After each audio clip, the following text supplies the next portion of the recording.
Good morning बच्चों। अपनी कक्षा 10 और 12 का जो कॉमन चैप्टर चल रहा है केंद्र सरकार और उसमें राष्ट्रपति। तो सबसे पहले मैं आपको कहना चाहूँगा कि मेरे चैनल को सब्सक्राइब करें, लाइक करें। कल अपन ने पढ़ा था राष्ट्रपति की सामान्यकालीन शक्तियाँ, उसमें समझा था बिल्कुल अच्छी तरह। आज अपना टॉपिक है राष्ट्रपति की संकटकालीन या आपातकालीन शक्तियाँ। इनके बारे में समझेंगे। बहुत ही अच्छा चैप्टर है, कंपटीशन एग्जाम के मामले में भी महत्वपूर्ण है, तो आपके जो बोर्ड क्लासें हैं उसके मामले में भी महत्वपूर्ण है। आइए तो देखते हैं राष्ट्रपति की संकटकालीन जो शक्तियां हैं, इसका संविधान में उल्लेख है।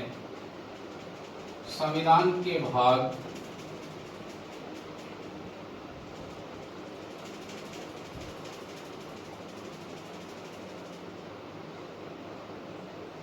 18वें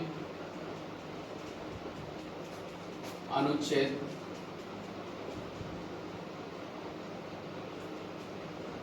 352 से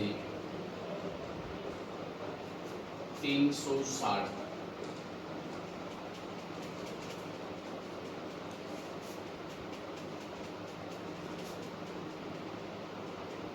अब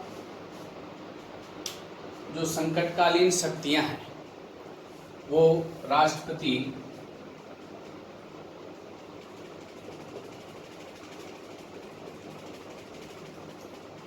तीन प्रकार की संकटकालीन शक्तियों का प्रयोग करता है। संकटकालीन शक्तियां कितने प्रकार की? तीन प्रकार की। तो उन तीनों प्रकारों को हम डिटेल से पढ़ेंगे। तो पहला प्रकार है अपना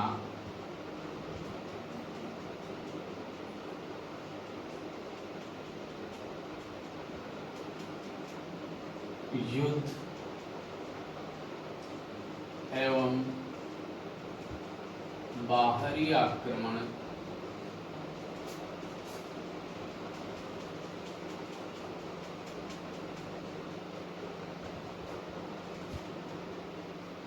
युद्ध एवं बाहरी आक्रमण तथा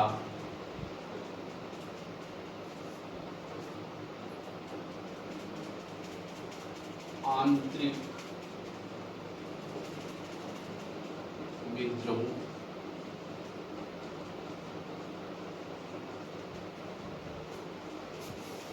होने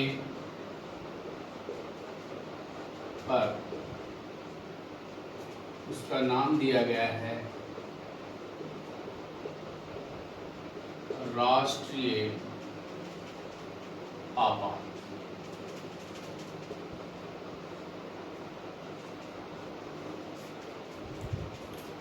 राष्ट्रीय आपात कब? युद्ध एवं बाहरी आक्रमण तथा आंतरिक विद्रोह होने पर। और यह है अनुच्छेद 352। देखो बच्चों, राष्ट्रपति को यह आभास हो जाए कि उसके देश के किसी क्षेत्र में या पूरे देश में युद्ध एवं बाहरी आक्रमण का खतरा हो या आंतरिक अशांति हो, तो उस स्थिति में राष्ट्रपति अनुच्छेद 352 के तहत राष्ट्रीय आपात की घोषणा करता है।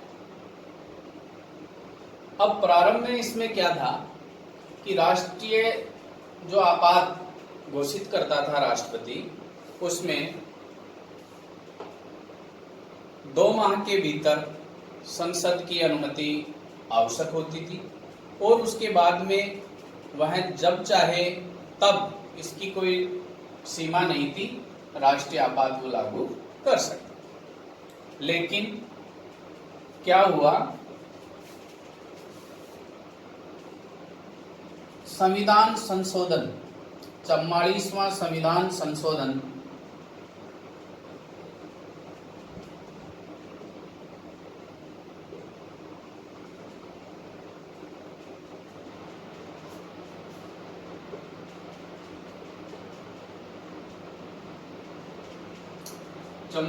संविधान संशोधन द्वारा कुछ प्रावधान शामिल किए गए।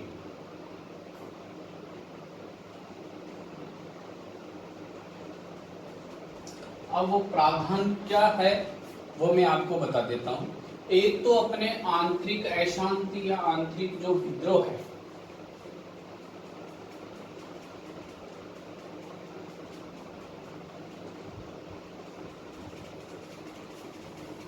पांच प्रकार के इसमें प्रावधान जोड़े गए, संशोधन किए गए 44वें संशोधन के आधार पे।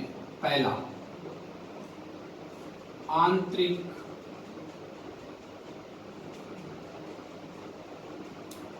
अशांति के स्थान पर सशस्त्र विद्रोह।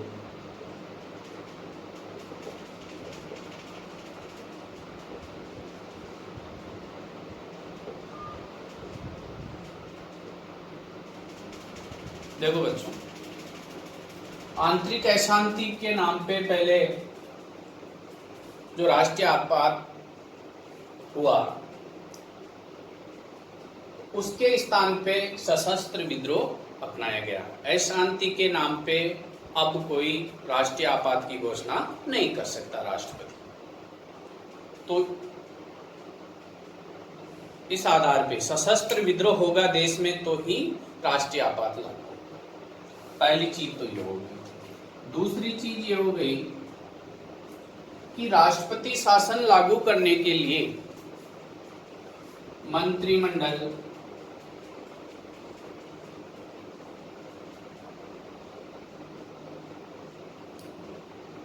लिखित में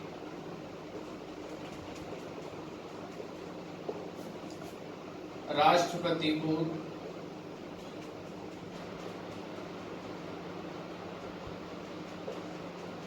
सूचना देगा, तब राष्ट्रपति की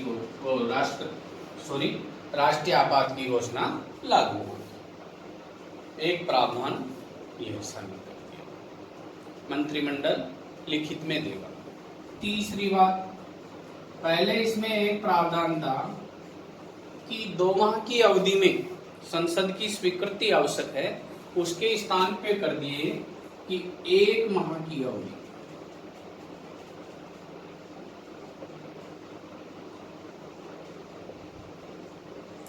एक माह की अवधि में संसद के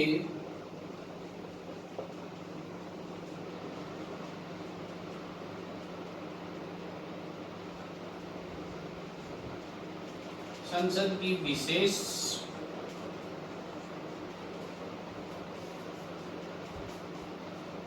बहुमत द्वारा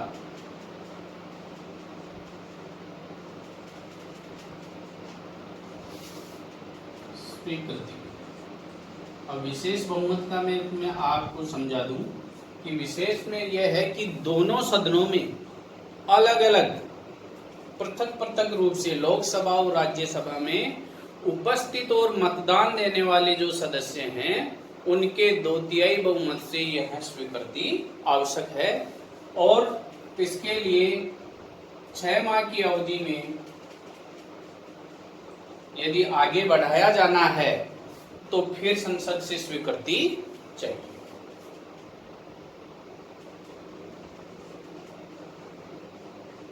छह माह की अवधि के बाद फिर संसद से उसी प्रकार से स्वीकृति चाहिए। ये बात है। अगली बात है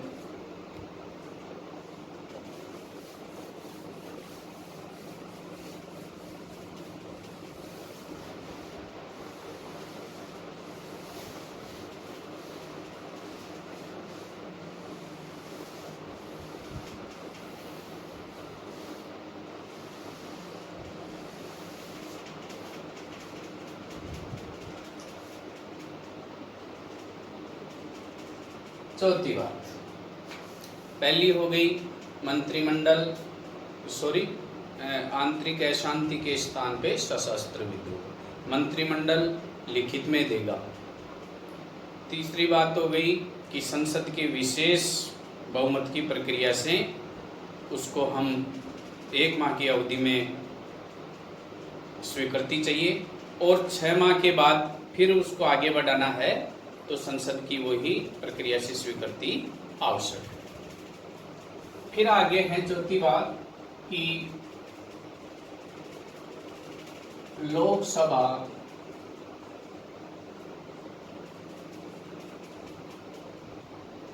के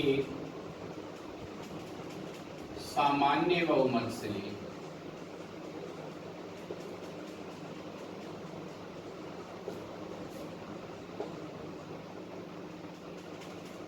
राष्ट्रीय आपात को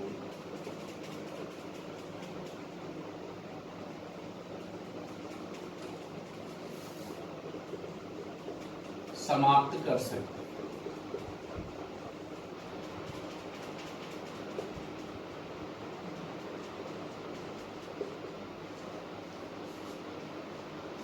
लोकसभा के सामान्य बहुमत से राष्ट्रीय आपात को समाप्त कर सकते हैं।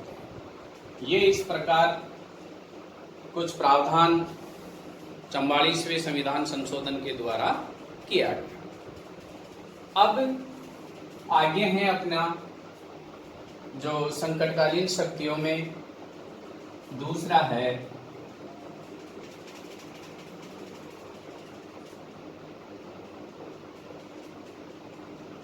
राज्यों में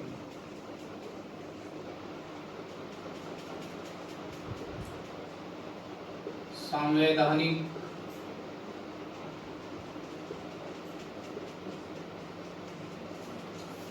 तंत्र की विफलता।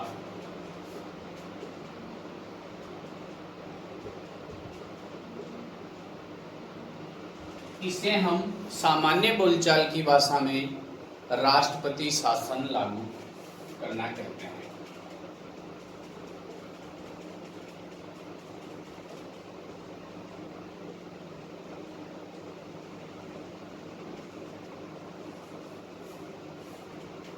राज्यों में संवैधानिक तंत्र की विफलता। राष्ट्रपति को यह किसी माध्यम से या स्वयं यह आभास हो जाए, यह समाधान हो जाए कि संबंधित राज्य में संविधान के जो नियम हैं उनके अनुसार शासन नहीं चल पा रहा है या शासन चलने में सक्षम नहीं है, तो राज्यपाल की जो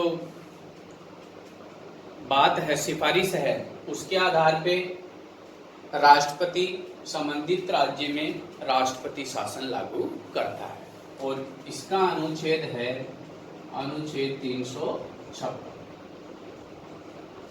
इसके तहत राज्यों में राष्ट्रपति शासन लागू होता है। क्या होता है? संवैधानिक तंत्र की विफलता हो जाए, संविधान के अनुसार शासन चलने में सक्षम नहीं, तो इसमें जो राज्यपाल है केंद्र सरकार के एजेंट के रूप में कार्य करता है, शासन राष्ट्रपति के अंडर में आ जाता है और जो सरकार होती है वो गिर जाती है। अब इसमें क्या प्रावधान है? इसमें यह प्रावधान है कि 2 माह की अवधि में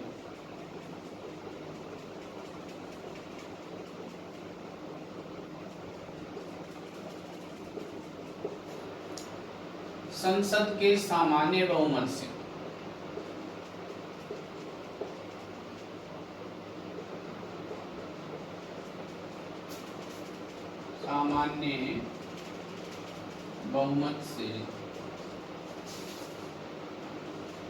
स्वीकृति आवश्यक।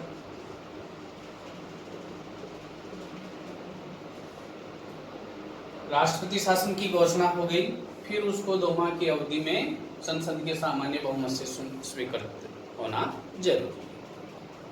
अब जो राष्ट्रपति है, राष्ट्रपति शासन है वो एक बार में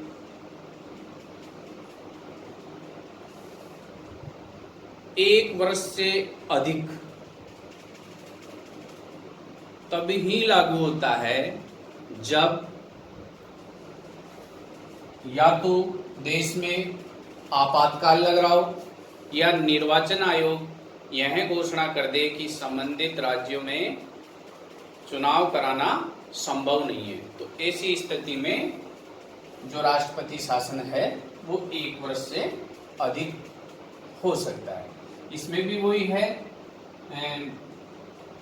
आगे कि 2 माह की अवधि, इस उसमें 1 महीने की थी, इसमें 2 माह की अवधि संसद का सामान्य बहुमत है, और फिर 6 माह बाद फिर आगे बढ़ाना है तो वही स्वीकृति संसद से फिर वही स्वीकृति चाहिए। 1 वर्ष से अधिक तभी होता है जब राष्ट्रीय आपात लग रहा हो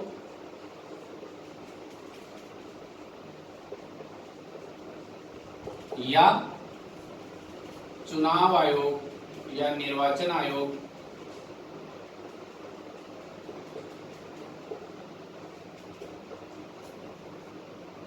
यह घोषणा करे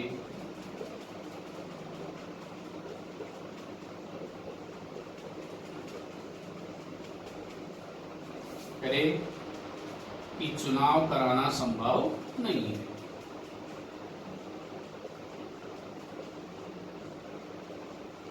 तो ऐसी स्थिति में हम 1 वर्ष से अधिक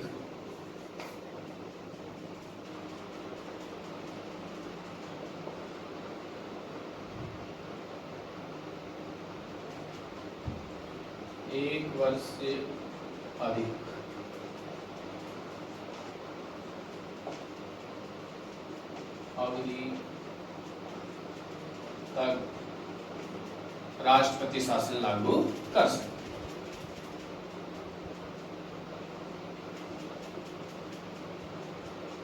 लेकिन इसकी शर्त हमें ध्यान रखनी है, यह जब भी हो सकता है जब देश में राष्ट्रीय आपात लागू हो या चुनाव आयोग या निर्वाचन आयोग यह घोषणा कर दे कि चुनाव संभव नहीं। आगे यह है कि ये बात विशेष रूप से आपको ध्यान में रखनी है कि 3 वर्ष से अधिक किसी भी परिस्थिति में राष्ट्रपति शासन लागू नहीं हो सकता। 3 वर्ष से अधिक किसी भी परिस्थिति में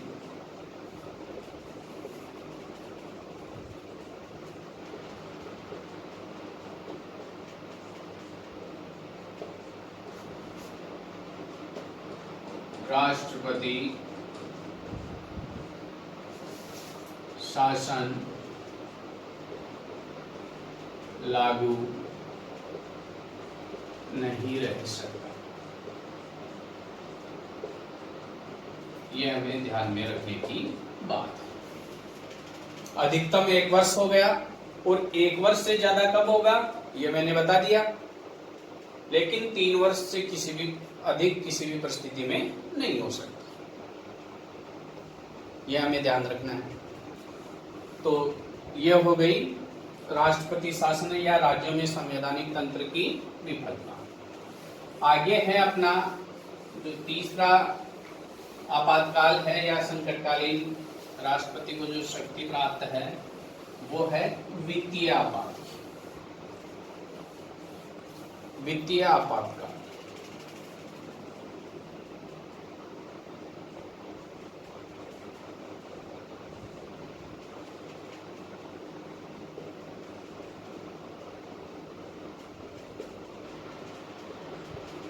देखो बच्चों, वित्तीय आपातकाल जब राष्ट्रपति को यह महसूस हो जाए, यह समाधान हो जाए कि देश की जो वित्तीय स्थायित्व है वो और साख खतरे में हो, वित्तीय स्थायित्व एवं साख खतरे में हो, तो राष्ट्रपति अनुच्छेद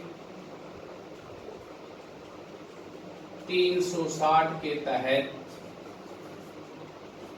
देश में वित्तीय आपातकाल घोषित कर सकता है। कौन सी परिस्थिति में, लिखिए बता देता हूं। वित्तीय स्थायित्व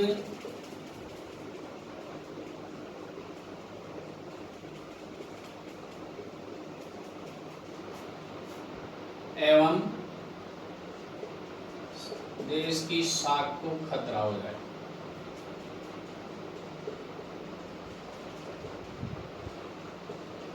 तो वित्तीय आपातकाल लागू कर सकता है राष्ट्रपति, यह हमें ध्यान में रखना है। तो इस स्थिति में क्या होता है कि देश के जो भी अधिकारी कर्मचारी है वो, जिसमें न्यायिक अधिकारी भी शामिल है, सभी का वेतन काटा जा सकता है। वित्तीय आपातकाल लागू होता है तो उसमें देश के सभी अधिकारी कर्मचारी और साथ में न्यायिक अधिकारियों का वेतन भी काटा जा सकता है। यह वित्तीय आपात। अब इसमें जो तीनों आपातकाल है, इनकी कुछ बातें मैं आपको अलग से वो बता रहा हूं, जो विशेष चीज आती है काम में। वो जो राष्ट्रीय आपात है,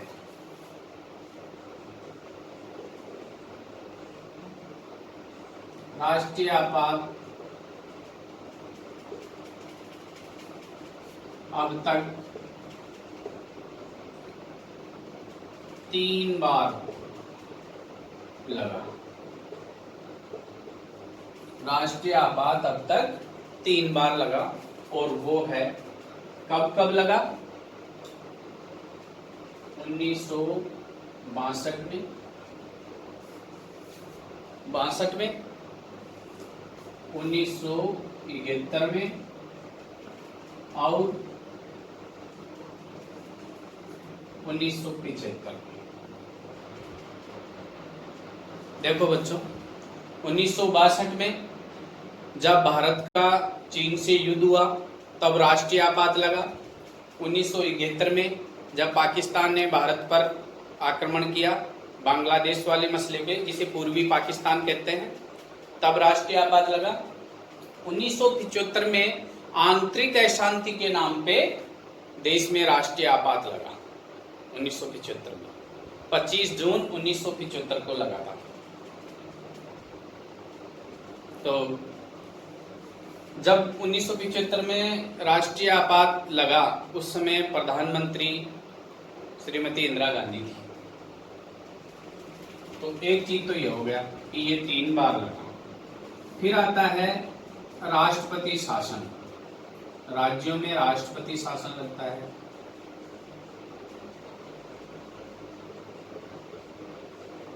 जिसे बड़े नाम से हम जानते हैं कि राज्यों में संवैधानिक तंत्र की विफलता, बहुत सामान्य बोलचाल में कहते हैं राष्ट्रपति शासन। तो ये लगा 100 से अधिक बार।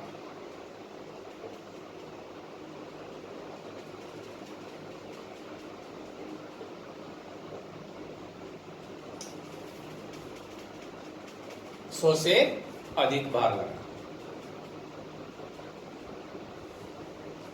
तीसरी बात, जो वित्तीय आपात है,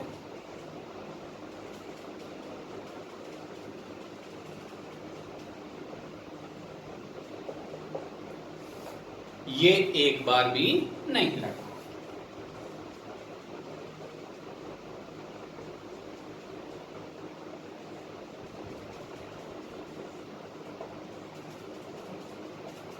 तो ये हमें ध्यान में रखने की कुछ बातें हैं जो आप ध्यान रखिएगा। तो ये अपना जो राष्ट्रपति की संकटकालीन या आपातकालीन शक्तियाँ थी, तो ये जानकारी आपके सामने मैंने प्रस्तुत की है। आज इतना ही। तो आप मेरे चैनल को सब्सक्राइब कीजिए, लाइक कीजिए, कमेंट कीजिए। जय हिंद, जय भारत।